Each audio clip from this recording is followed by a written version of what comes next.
Japan প্রশান্ত মহাসাগরের একদম পূর্ব কোণে ৬,০৬৮টি দ্বীপ নিয়ে গড়ে ওঠা ছোট্ট একটি রাষ্ট্র। কিন্তু এই দেশটিকে নিয়ে পৃথিবী জুড়ে মানুষের বিস্ময়ের সীমা নেই। প্রযুক্তির মনশিয়ানায় গোটা বিশ্বকে মাতিয়ে রেখেছে জাপানিরা, কিন্তু তাদের সাফল্যের দৌড় কেবল কাঠখোট্টা প্রযুক্তিগত ক্ষেত্রেই সীমাবদ্ধ নয়। শিল্প সাহিত্য, চিত্রকলাসহ বিভিন্ন ক্ষেত্রে তাদের রয়েছে ঈর্ষণীয় বিচরণ। জাপান চলচ্চিত্রে অস্কার পেয়েছে, কুস্তি জগতে যুক্তরাষ্ট্রের পর তাদের দেশেই সবচেয়ে বেশি প্রসার। আবার পৃথিবীর সবচেয়ে ভয়ঙ্কর সংঘবদ্ধ অপরাধ চক্রের তালিকায়ও মাফিয়ার পরে জাপানের দুর্ধর্ষ ইয়াকুজার অবস্থান। সূর্যোদয়ের দেশ জাপানকে নিয়ে এমনই কিছু বিচিত্র মজার তথ্য নিয়ে আজকের এই আয়োজন।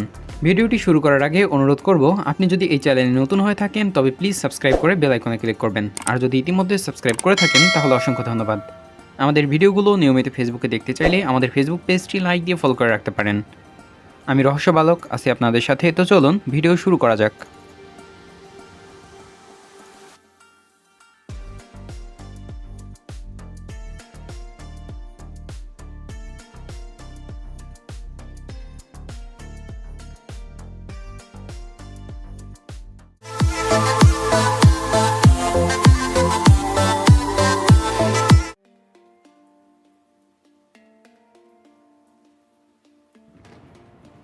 জাপান গুরুত্ব দেয় শৈশবে।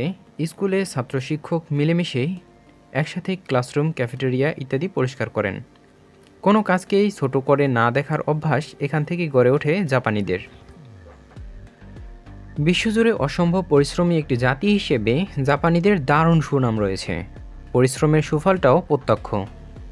জাপানের মানুষের চেহারায় বয়সের ছাপ পড়ে কম, শরীর শক্তপোক্ত হয়ে থাকে বহু বছর পর্যন্ত। সবচেয়ে দীর্ঘজীবী মানুষের তালিকায় জাপানের অবস্থান তৃতীয়। গড়ে প্রায় ৮৩ বছর বাঁচে জাপানিরা। পুরো জীবনটাই কাটে কাজের প্রতি বিপুল উদ্দীপনার সাথে।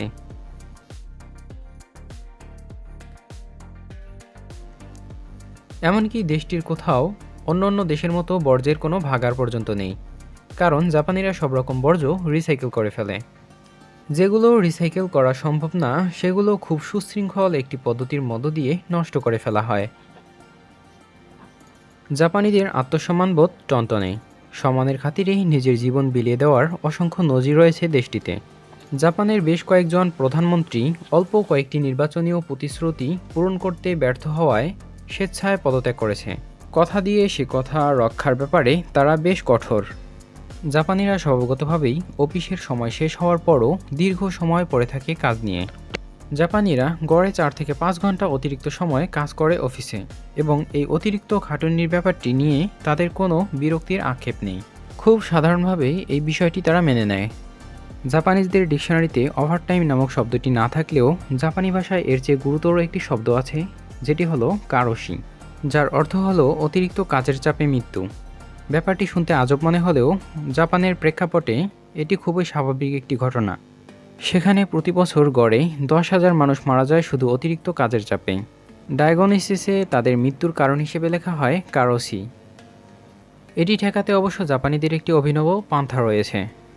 পৃথিবীর আর যে কোনো দেশে অফিসে ঘুমালে মানুষ বসের ঝাড়ি খায়, এমনকি চাকরিও চলে যেতে পারে, কিন্তু একমাত্র জাপানেই এই ব্যাপারটিকে উৎসাহিত করা হয়। কেননা সেখানে কাজ ফাঁকি দিয়ে মানুষ ঘুমাবে এমন মানুষ নেই বললেই চলে। বরং স্বেচ্ছায় ভয়াবহ খাটুনি করতে গিয়ে মারা পড়ার ঝুঁকি অনেক বেশি। তাই কাজের ফাঁকে একটু ঘুমিয়ে নেওয়ার ব্যাপারটি বলতে গেলে অলিখিত একটি প্রথা হয়ে দাঁড়িয়েছে সেদেশে।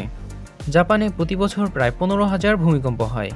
ব্যাপারটি নিত্যদিনের জীবনের সাথে এমনভাবে জড়িয়ে গেছে যে এটি তাদের গা সওয়া একটি ব্যাপার হয়ে দাঁড়িয়েছে। তাদের বাড়িঘরগুলো সেভাবেই ভূমিকম্প প্রতিরোধের উপযোগী করে তৈরি করা।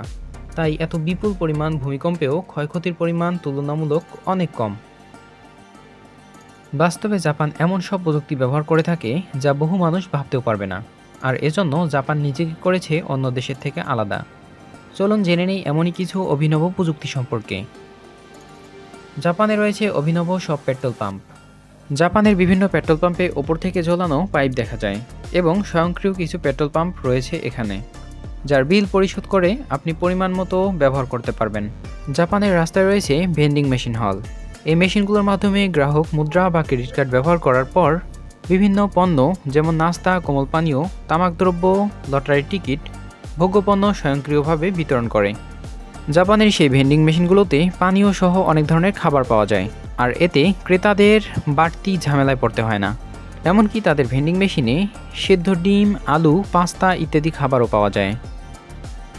তাদের রাস্তায় অন্ধদের জন্য ব্রেইল পদ্ধতিতে সাইন ব্যবহার করা হয়, যার ফলে তারা সহজে রাস্তায় চলাচল করতে পারে। ক্যানগুলোতে ব্রেইল চিহ্ন থাকে, এতে অন্ধ লোকগুলো তাদের জন্য সঠিক জিনিসটি বেছে নিতে পারে। জাপানে মাল্টিফাংশনাল টয়লেট দেখা যায় অনেক স্থানেই।